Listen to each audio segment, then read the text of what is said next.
Bismillahirrahmanirrahim. Assalamualaikum warahmatullahi wabarakatuh. Alhamdulillahirabbil alamin wassalatu wassalamu ala Rasulillah wa ala alihi wa sahbihi wa man tabi'ahum bi ihsanin ila yaumiddin wa ba'du. Alhamdulillah, kembali kita bertemu pada hari ini dan mudah-mudahan semua kita dalam keadaan sehat walafiat.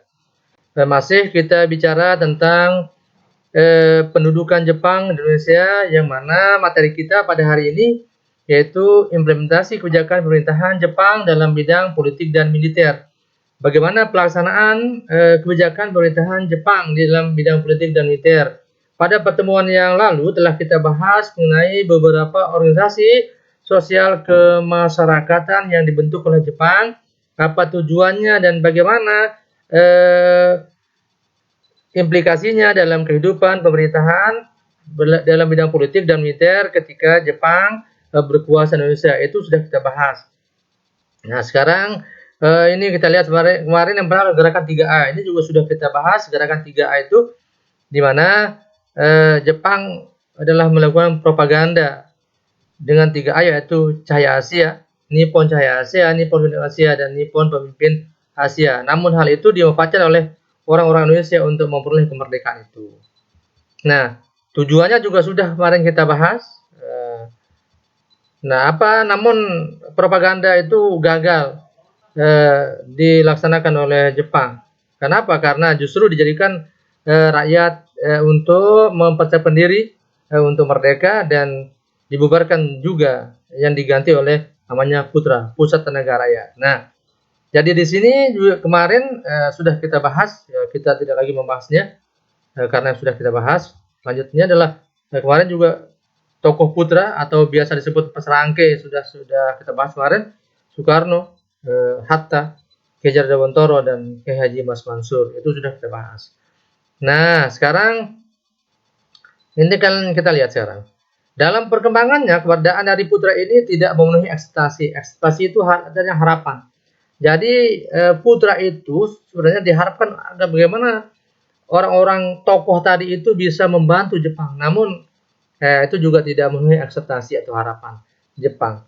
Malah sebaliknya, eksistensi dari Putra ini mengembangkan semangat nasionalisme atau menumbuhkan semangat cinta bangsa Indonesia dan mempersiapkan rakyat untuk mewujudkan kemerdekaan. Akibatnya, maka Jepang membubarkan Putra tahun 1944.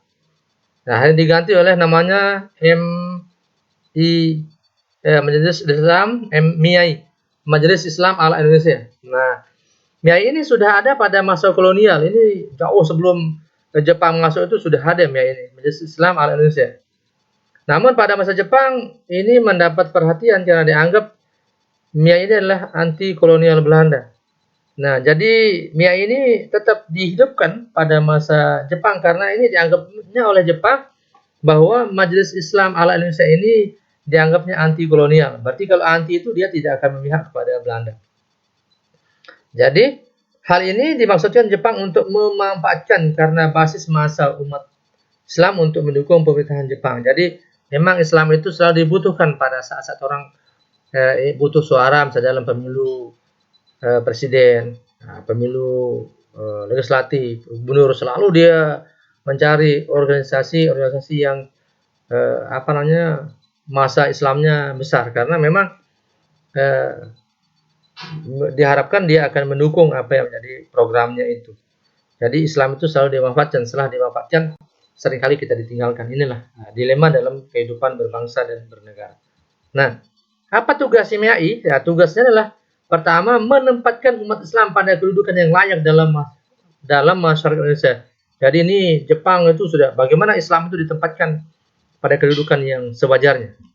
Mengharmoniskan Islam dengan tuntutan perkembangan zaman. Jadi Islam itu tidak ortodok ya. Jadi dia sudah moderat, modern. Jadi dia bagaimana Islam itu harmonis dengan perkembangan zaman, tidak ketinggalan zaman. Ikut membantu dan mendukung Jepang dalam Perang Asia Timur Raya. Yang ketiga, tugasnya adalah bagaimana Islam itu membantu dan mendukung Perang Asia Timur Raya.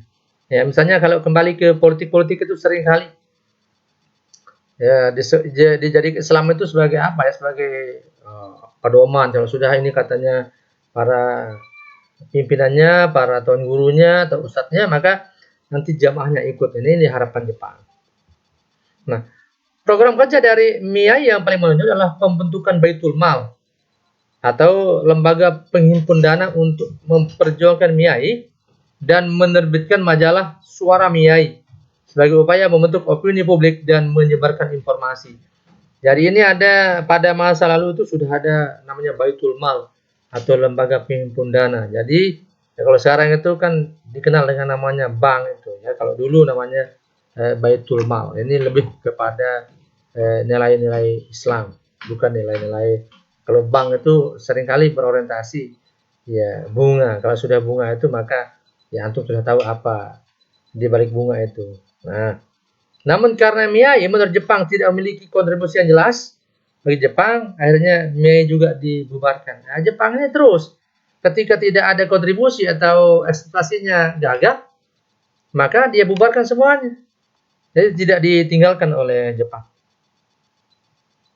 Nah, sekarang kita yang keempat adalah Jawa Hokokai atau Himpunan Kebaktian Jawa. Jawa Hokokai ini merupakan organisasi bentukan Jepang agar rakyat Jawa mendukung segala kepentingan Jepang dalam Perang Asia Timur Raya. Organisasi ini berdiri tanggal 8 Januari tahun 1944. Program dari Jawa Hokokai adalah sebagai berikut. Nah, ini Jawa Hokokai, Himpunan Kebaktian Jawa. Jadi orang-orang Jawa itu diharapkan membantu Jepang dalam Perang Asia Timur Raya. Kenapa kok Jepang? Ini Jawa yang diharapkan. Karena kita tahu bahwa Jawa itu penduduknya banyak. Nah, jadi sekarang itu kalau kita ingin menguasai Indonesia, maka kuasailah Jawa. Tapi kalau kita ingin menguasai Indonesia, berkuasa Indonesia, tapi yang kita kuasai hanya Bali, Lombok, misalnya NTT itu kecil, itu Jawa tidak dikuasai, ya tidak bisa menang. Jadi siapapun misalnya besok ada di antara antum yang ingin jadi presiden, maka ketika antum mampu menguasai Jawa, maka antum bisa menguasai Indonesia ini. Inilah namanya bahwa Jawa Hokokai. Agar Jawa mendukung segala kepentingan Jepang dalam Perang Asia Timur Raya. Kalau orang Jawa sudah mendukung itu, insya Allah menang. Karena apa? Ya 3/4 dari penduduk yang ada di Indonesia itu ada tinggal di Pulau Jawa. Ya kalau 3/4 yang memilih kita, ya selesai, sudah menang. Gitu.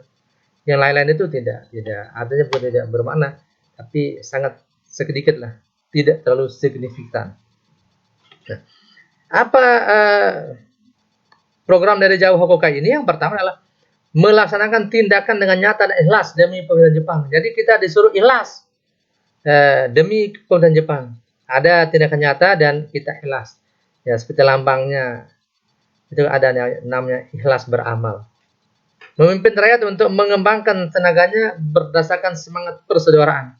Jadi memimpin rakyat untuk mengembangkan tenaganya dengan semangat persaudaraan. Kalau sudah semangat persaudaraan itu muncul, ya maka yang namanya saudara, apapun yang terjadi tentu akan diberikan pada saudaranya. Meningkatkan pembelaan tanah air, ya. Jadi bagaimana tanah air itu dibela? Ini apa namanya semangat yang dimunculkan oleh Jepang. Apa maksudnya? Ya, jadi kalau tanah air itu telah dibela, maka Belanda atau Eropa itu tidak bisa datang lagi ke Indonesia. Yang berkuasa akhirnya Belanda. Nah, dalam struktur Jawa Hokokai, Gunsekan, kepala pemerintahan, bisa menjadi anggota Jawa Hokokai. Jadi dan untuk bisa menjadi anggota Jawa Hokokai harus berusia 14 tahun. Dan keanggotaan Jawa Hokokai terdiri dari berbagai Hokokai atau kebaktian atau profesi. Nah, kita lihat ya dalam struktur Jawa Hokokai, Gunsekan, kepala pemerintahan militer merupakan pimpinan pusat. Jadi pimpinan pusat itu langsung dipimpin oleh Gunsekan, kepala pemerintahan militer. Dan untuk bisa itu ya minimal harus berusia 14 tahun. Jadi kalau antum pada masa itu sudah berusia ini sudah antum rata-rata 16-17, ya maka sudah bisa menjadi anggota Jawa Hokokai. Nah, jadi keanggotaan Jawa Hokokai ini terdiri dari berbagai Hokokai atau profesi. Ya, Hokokai itu kan kebaktian atau profesi atau kelompok organisasi seperti guru bergabung pada Koiku Hokokai. kebaktian para pendidik. Nah, misalnya ini kan guru. Nah, di sini. Ada juga dokter pada izi. Hokokai, kebaktian para dokter. Jadi ini dokter, ini yang ya, dulu bergabung. Sekarang namanya kalau guru itu ada yang namanya PGRI, ada namanya SGI, ada namanya IGI. PGRI itu Persatuan Guru Republik Indonesia. Kalau SGI itu Serikat Guru Indonesia dan IGI itu Ikatan Guru Indonesia. Kebetulan Pak Guru itu ikut pada SGI, Serikat Guru Indonesia. Nah, Jawa Hokokai juga memiliki anggota istimewa yang terdiri atas Pujinkai, organisasi wanita. Keimin Bunka Sidoso, pusat kebudayaan. Boy Ngokai, tata usaha, pembantu prajurit peta dan Haihu. Haihu adalah barisan prajurit yang ditempatkan langsung dalam struktur militer Jepang. Ini kita lihat ini. Jadi Jawa Hokokai juga memiliki anggota istimewa ini. Jadi ada Pujinkai, organisasi wanita, misalnya kalau di kantor itu namanya Dharma Wanita. Nah, ibu-ibu arisan atau ibu-ibu majelis taklim. Ya ini. Ada juga Keimin Bunka Sidoso, pusat kebudayaan rakyat. Nah, jadi apa namanya, lembaga kebudayaan. Jadi pusat kebudayaan orang-orang yang bergelut pada kebudayaan. Ada juga Boy Ngokai, tata usaha. Jadi tata usaha itu di sini ya di pondok itu Pak Hari itu namanya, kalau di zaman Jepang itu Boy Ngokai. Ya, jadi tata usaha. Yang mentata usahakan, yang mengurus segala kebutuhan guru di sini ya, misalnya dari absensi, terus buku organisasi itu Pak Ari. Heiho adalah barisan prajurit yang ditempatkan langsung dalam struktur militer Jepang. Heiho dulu, nah ini Heiho. Ya kalau sekarang ini kita lihat seperti Hansip itu pertahanan sipil itu masuk. Ya jadi kan kalau ada sebelum polisi turun, misalnya dikatakan ada satpam di sini, karena Pak Yanto lah di sini, ada Pak Yanto, ada Pak siapa lagi ya, Pak Meksi siapa namanya itu. Itu sebagai kalau dulu ya namanya Haiho itu. Barisan prajurit yang ditempatkan langsung dalam struktur militer Jepang. Jadi dia semi militer itu Heiho itu. Kalau militer itu ya polisi, tentara itu militer. Tapi kalau Hansip, security itu bukan militer tapi seminya. Di sini Pak Yanto dan Pak Meksi mungkin namanya itu. Kalau tak, mohon maaf kalau salah. Ya ini saja mungkin yang bisa Pak Guru sampaikan. Semoga ada manfaatnya untuk kita semua. Sekiranya ada hal yang kurang antum pahami atau kurang jelas bisa ditanyakan melalui line telepon yang telah ada. Demikian dan mari kita akhiri dengan doa kafaratul majelis. Subhanakallahumma wa bihamdika asyhadu an la ilaha illa anta astaghfiruka wa atubu ilaik. Assalamualaikum warahmatullahi wabarakatuh.